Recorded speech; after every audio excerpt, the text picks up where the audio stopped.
Hello అందరికీ. ఈరోజు మా బాబు స్కూల్లో వచ్చేసి ప్లాంటేషన్ చేపిస్తున్నారంట. ఆ పిల్లలందరితో మొక్కలు నాటిస్తారనమాట ఒక్కొక్కటి.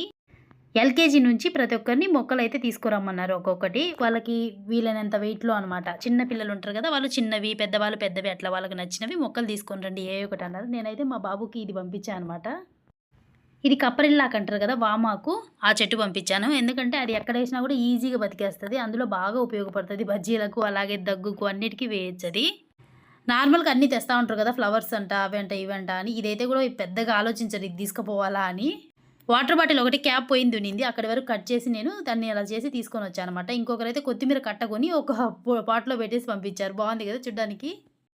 ఈళ్ళు చిన్నగుంటారు గదా! చిన్న పిల్లలు కాబట్టి కొంచెం వెయిట్‌లెస్‌లో చిన్న చిన్న పార్ట్స్ అట్లా పంపించారనమాట. బావున్నాయి అన్నీ చూడ్డానికి. నేను వాటర్ బాటిల్ అయితే అట్లా కట్ చేసి పైన లేస్ అంటించా. ఈమొచ్చేసి వాళ్ళ మేడం మా బాబు వాళ్ళ మేడం.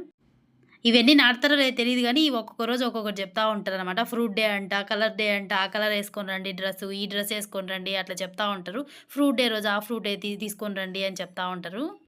పిల్లలకైతే కొంచెం ఎంటర్‌టైనింగ్‌గా ఉంటదనమాట. ఇట్లాంటివన్నీ తీసుకొని పోవడం, అక్కడ ఇక్కడ పెట్టడం, అట్లా నిల్చొని ఫోటోలు ఎత్తించుకోవడం అలా అంతగా పేరెంట్స్‌కి పంపియాలంటే కొంచెం కష్టముంటది. ఏమిరా అంటే ఆ రోజు ఆ ఫ్రూట్ డే రోజు ఆ ఫ్రూట్ దొరకాలంటే కష్టమైతది.